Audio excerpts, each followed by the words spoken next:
بسم اللہ الرحمن الرحیم۔ السلام علیکم۔ غزوہ بدر کے چند دن بعد کا ذکر ہے کہ ایک دن ایک قوی الجثہ ادھیڑ عمر کا آدمی اونٹ پر سوار مدینہ منورہ میں وارد ہوا۔ اس کے خط و خال اور حیث سے ظاہر ہوتا تھا کہ وہ قریش مکہ سے تعلق رکھتا ہے اور طویل سفر کر کے آ رہا ہے۔ اس نے گلے میں تلوار لٹکا رکھی تھی اور سیدھا مسجد نبوی کی طرف بڑھ رہا تھا، جہاں سرور عالم صلی اللہ علیہ وسلم اپنے چند جاں نثاروں کے درمیان رونق افروز تھے۔ نو وارد مسافر مسجد نبوی کے سامنے پہنچ کر رک گیا اور اپنی سواری کا اونٹ باندھ کر چاہتا تھا کہ مسجد نبوی کے اندر داخل ہو۔ اتفاق سے حضرت عمر فاروق رضی اللہ تعالیٰ عنہ بھی بارگاہ رسالت میں حاضر تھے۔ ان کی نظر اس شخص پر پڑی تو وہ پکار اٹھے، اوہ ہو، یہ تو اسلام کا بدترین دشمن عمیر بن وہب ہے۔ اس کی یہاں آمد کسی علت سے خالی نہیں۔ یہ کہہ کر وہ عمیر پر باز کی طرح جھپٹے، نہایت پھرتی سے ایک ہاتھ اس کی تلوار کے قبضے پر رکھا اور دوسرے ہاتھ سے اس کا گلا دبا کر پوچھنے لگے، او دشمن خدا، تم مکہ سے یہاں کس غرض سے آیا ہے؟ عمیر نے ان کو جواب دیا، میں اپنے بیٹے کو چھڑانے آیا ہوں، جو مسلمانوں کے ہاتھ جنگ بدر میں اسیر ہو گیا تھا۔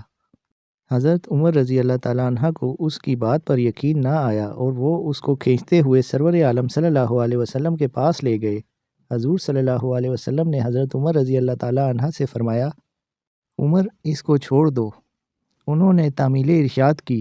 اب عمیر اور سرور عالم صلی اللہ علیہ وسلم کے درمیان یہ مکالمہ ہوا۔ عمیر نے کہا، صبح بخیر، یہ زمانہ جاہلیت میں عربوں کا سلام تھا۔ رسول اللہ صلی اللہ علیہ وسلم نے فرمایا، عمیر، اللہ تعالیٰ نے ہمیں تم سے بہتر سلام کا طریقہ بتا کر ہمیں عزت بخشی ہے۔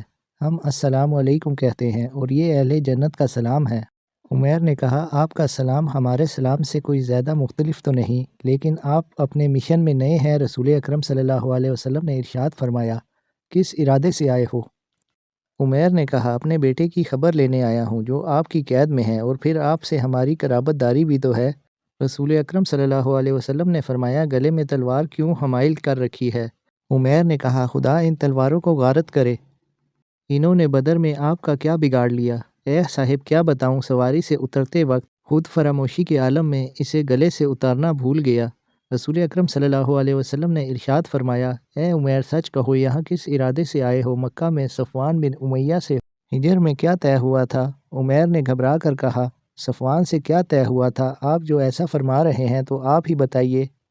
رسول اکرم صلی اللہ علیہ وسلم نے ارشاد فرمایا، صفوان اور تمہارے درمیان یہ طے پایا تھا کہ تم مجھے قتل کر دو تو وہ تمہارا قرض بھی ادا کرے گا اور تمہارے اہل و عیال کی تعزیز سے کفالت بھی کرے گا۔ اے عمیر، تم کب ٹلنے والے تھے؟ یہ تو اللہ تعالیٰ ہے جس نے تمہارے شر سے مجھے محفوظ رکھا۔ عمیر نے کہا، اے محمد صلی اللہ علیہ وسلم، میں گواہی دیتا ہوں کہ آپ اللہ کے رسول ہیں اور اللہ کے سوا کوئی معبود نہیں۔ یا رسول اللہ، یہ ہماری حماقت تھی کہ ہم آسمانی خبروں یعنی وحی کے متعلق آپ کو ہمیشہ جھٹلاتے رہے۔ میرے اور صفوان کے سوا کسی کو اس راز کا علم نہ تھا۔ اگر آپ پر وحی صادق کا نزول نہ ہوتا تو آپ کو اس راز کی خبر کیسے ہو سکتی تھی؟ عمیر رضی اللہ تعالیٰ عنہ کے قبول اسلام پر سرور عالم صلی اللہ علیہ وسلم مسرور ہوئے اور آپ نے صحابہ کرام رضی اللہ عنہم کو حکم دیا کہ اپنے بھائی کو آرام پہنچاؤ اور ان کا قیدی رہا کر دو۔ چنانچہ ان کے فرزند وہب کو بغیر فدیے کے چھوڑ دیا گیا۔ حضرت عمیر رضی اللہ تعالیٰ عنہ مدینہ ہی میں ٹھہر گئے اور حضور صلی اللہ علیہ وسلم کے ارشاد کے مطابق قرآن مجید کی تعلیم حاصل کرنے لگے۔ حضرت عمیر بن وہب رضی اللہ تعالیٰ عنہ کا تعلق قریش کی شاخ بنو جمح سے تھا۔ یہ خاندان مکہ میں بڑے اثر و رسوخ کا مالک تھا اور ازلام یعنی تیروں سے پانسا ڈالنے کا عہدہ اسی کے پاس تھا۔ زمانہ جاہلیت میں اہل مکہ کو کوئی حاجت پیش آتی تو وہ تیروں سے فال لیتے اور فال ہی کے مطابق عمل کرتے۔ یہ خاص قسم کے بے پر تیر تھے جو خاص اسی مقصد کے لیے بنائے گئے تھے۔ فال لینے کا طریقہ یہ تھا کہ ایسے 3 تیر کپڑے کی ایک تھیلی میں رکھ کر ہیبل بت کے مجاور کے ہاتھ میں دے دیے جاتے۔ ان میں سے ایک تیر پر امرنی ربی اور دوسرے پر نہانی ربی لکھا ہوتا تھا۔ تیسرا تیر خالی ہوتا تھا، یعنی اس پر کچھ نہ لکھا ہوتا تھا۔ اس کو منیح کہتے تھے۔ باوقت ضرورت حاجت ہیبل کے مجاور کے پاس جاتا اور کچھ تحائف اس کی نظر کرتا، پھر تیروں کی تھیلی میں ہاتھ ڈال کر ایک تیر نکالتا۔ اگر امرنی ربی والا تیر نکلتا تو وہ شخص فوراً وہ کام کر گزرتا تھا۔ اگر نہانی ربی والا تیر نکلتا تو 1 سال تک اس کام کے کرنے سے باز رہتا۔ اگر خالی تیر منی ہاتھ آتا تو پھر تھیلی میں ہاتھ ڈالتا، یہاں تک کہ ہاں یا نہ والا تیر نکل آتا۔ حضرت عمیر رضی اللہ تعالیٰ عنہ کا چچا امیہ بن خلف ازلام کا متہم تھا اور بہت مالدار آدمی تھا، لیکن عمیر رضی اللہ تعالیٰ عنہ کی مالی حالت کمزور تھی۔ اس کی کمی ان کی شجاعت اور بے خوفی نے پوری کر دی تھی اور وہ قریش کے نامی بہادروں میں شمار ہوتے تھے۔ حضرت عمیر رضی اللہ تعالیٰ عنہ کی کنیت ابو امیہ تھی۔ ان کے دونوں چچا امیہ بن خلف اور ابی بن خلف اور چچا زاد بھائی صفوان بن امیہ مسلمانوں کے سخت دشمن تھے۔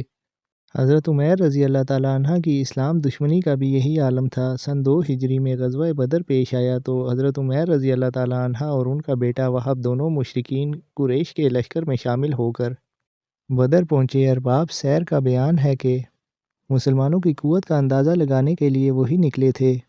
گھوم پھر کر مسلمانوں کی تعداد معلوم کرنے کی بہت کوشش کی، لیکن اس میں کامیابی نہ ہوئی۔ اگرچہ اسلام دشمنی میں وہ کسی سے کم نہ تھے، لیکن ان کی دلی خواہش تھی کہ کسی طرح لڑائی ٹل جائے اور مسلمانوں سے مقابلے کی نوبت نہ آئے۔ چنانچہ قریش سے کہا کہ ہمارا قافلہ تو بخیریت واپس پہنچ گیا ہے، اب لڑائی بے فائدہ ہے، لیکن قریش نے ان کی بات نہ مانی۔ ابن اسیر رحمۃ اللہ علیہ کا بیان ہے کہ انہوں نے قریش سے کہا کہ میں اہل یثرب انصار کے چہرے شاداب و تر و تازہ دیکھتا ہوں، یہ لوگ پیاسے نہیں مر سکتے جب تک کہ اپنی تعداد کے برابر ہمارے آدمیوں کو نہ مار لیں، اس لیے مصلحت کا تقاضا یہ ہے کہ تم ان کے روشن چہروں کا مقابلہ نہ کرو۔ لیکن قریش نے ان کی بات نہ مانی اور لڑائی شروع ہو گئی۔ اس کا نتیجہ قریش کی شکست کی صورت میں نکلا۔ ان کے 70 آدمی مارے گئے اور اتنے ہی مسلمانوں کے ہاتھ اسیر ہو گئے۔ وہ خود تو بچ گئے، لیکن ان کا چچا امیہ بن خلف مارا گیا اور بیٹے وہب کو مسلمانوں نے قیدی بنا لیا۔ مکہ واپس گئے تو نہ دن کو چین تھا نہ رات کو آرام۔ ایک دن مکہ کے مقام حجر میں اپنے ابن عام صفوان بن امیہ کے ساتھ بیٹھ کر مقتولین بدر کی یاد میں آنسو بہا رہے تھے۔ اثنائے گفتگو میں صفوان نے کہا، خدا کی قسم اب زندگی کا لطف جاتا رہا۔ عمیر بولے، بھائی تم نے سچ کہا، بدر کی لڑائی کے بعد میں تو اپنی زندگی سے بیزار ہو چکا ہوں، خصوصاً ایسی حالت میں کہ میرا لخت جگر مسلمانوں کی قید میں ہے۔ دن رات انگاروں پر لوٹتا رہتا ہوں، کاش میں قرض کے بوجھ تلے نہ دبا ہوتا اور اہل و عیال کی پرورش کا خیال نہ ہوتا تو میں یثرب جا کر محمد صلی اللہ علیہ وسلم کو معاذ اللہ قتل کر دیتا۔ یہ سن کر صفوان نے کہا، اس وقت اس کام سے بڑھ کر اچھا کام کیا ہو سکتا ہے؟ ایسا کارنامہ انجام دے کر تم قوم پر احسان کرو گے، رہا تمہارا قرض تو اس کے ادا کرنے کا ذمہ میں لیتا ہوں، اسی طرح میں تمہارے اہل و عیال کی کفالت کا ذمہ بھی لیتا ہوں، جس طرح اپنے بال بچوں کی پرورش کرتا ہوں اسی طرح ان کی کروں گا۔ غرض صفوان نے عمیر رضی اللہ تعالیٰ عنہ کے سفر کے لیے ضروری سامان فراہم کیا اور زہر میں بجھی ہوئی ایک تلوار ان کے حوالے کی کہ حصول مقصد کے لیے اس سے کام لینا۔ حضرت عمیر رضی اللہ تعالیٰ عنہ یہ ہدایت کر کے ابھی کچھ دنوں تک میرا حال سفر مخفی رکھنا، عازم مدینہ ہو گئے۔ مدینہ پہنچ کر ان کو جو حالات پیش آئے ان کا ذکر اوپر آ چکا ہے۔ حضرت عمیر رضی اللہ تعالیٰ عنہ نے چند دن قرآن کریم کی تعلیم حاصل کر کے سرور عالم صلی اللہ علیہ وسلم سے درخواست کی کہ یا رسول اللہ صلی اللہ علیہ وسلم، اگر آپ اجازت دیں تو میں مکہ جا کر تبلیغ اسلام کا فرض ادا کروں، شاید اللہ تعالیٰ ان کو ہدایت دے دے۔ رسول صلی اللہ علیہ وسلم نے انہیں مکہ جانے کی اجازت دے دی اور وہ مدینے سے عازم مکہ ہو گئے۔ دوسری طرف صفوان بن امیہ بڑی بے چینی سے عمیر رضی اللہ تعالیٰ عنہ کی مہم کے نتیجے کا انتظار کر رہے تھے اور قریش سے کہتے پھرتے تھے کہ عنقریب تم ایک ایسی خوشخبری سنو گے کہ ہزیمت بدر کا غم بھول جاؤ گے۔ وہ ہر آنے والے سے پوچھتے کہ یثرب میں کوئی نیا واقعہ تو پیش نہیں آیا۔ ایک دن خلاف توقع یہ خبر سنی کہ عمیر حلقہ بگوش اسلام ہو گئے تو سر پکڑ کر بیٹھ گئے اور عہد کر لیا کہ اب مدت العمر عمیر سے کلام نہ کروں گا اور نہ اس کی کسی قسم کی مدد کروں گا۔ چند دن کے بعد عمیر رضی اللہ تعالیٰ عنہ مدینہ سے مکہ آئے تو مشرکین قریش نے ان کو اسلام لانے پر بہت طعن و تشنیع کی، لیکن وہ بڑے دلیر آدمی تھے، انہوں نے کچھ پرواہ نہ کی اور بڑی سرگرمی سے ان میں دعوت و تبلیغ شروع کر دی۔ علامہ طبری کا بیان ہے کہ ان کی کوششوں سے متعدد افراد شرف ایمان سے بہرور ہو گئے۔ حضرت عمیر رضی اللہ تعالیٰ عنہ کے مشرف با ایمان ہونے کے بعد اللہ تعالیٰ نے ان کے لیے بار قرض سے سبکدوشی اور آسودہ حالی کی ایک عجیب سبیل پیدا کر دی جو کسی کے وہم و گمان میں بھی نہ آ سکتی تھی۔ وہ یوں کہ حضرت عمیر رضی اللہ تعالیٰ عنہ کے باپ وہب بن خلف نے مرنے سے پہلے بہت سا زر و مال ایک جگہ زمین میں دفن کر دیا تھا، لیکن اس نے نہ تو کسی کو یہ جگہ بتائی تھی اور نہ اسے مرتے وقت وصیت کرنے کا موقع ملا تھا۔ جس زمانے میں حضرت عمیر رضی اللہ تعالیٰ عنہ مدینے سے واپس آ کر اہل مکہ میں اسلام کی تبلیغ کر رہے تھے، ایک دن انہوں نے خواب میں دیکھا کہ کوئی غیبی آواز ان سے کہہ رہی ہے، فلاں جگہ تمہارے باپ کا زر و مال دفن ہے، اسے نکال لو۔ انہوں نے بیدار ہو کر اس جگہ کو کھودا تو وہاں سے انہیں 10,000 درہم اور سونے کے کچھ ٹکڑے ملے۔ وہ اس غیبی امداد پر خدا کا شکر بجا لائے، فوراً اپنا قرض ادا کیا اور آسودہ حالی میں اپنا وقت گزارنے لگے۔ چونکہ یہ واقعہ ان کے قبول اسلام کے فوراً بعد رونما ہوا، ایک دن ان کی کم سن بچی کہنے لگی، ابا جان، ہمارا یہ رب تو بہت اچھا ہے، یہ ہیبل اور عزا سے تو کہیں بہتر ہے۔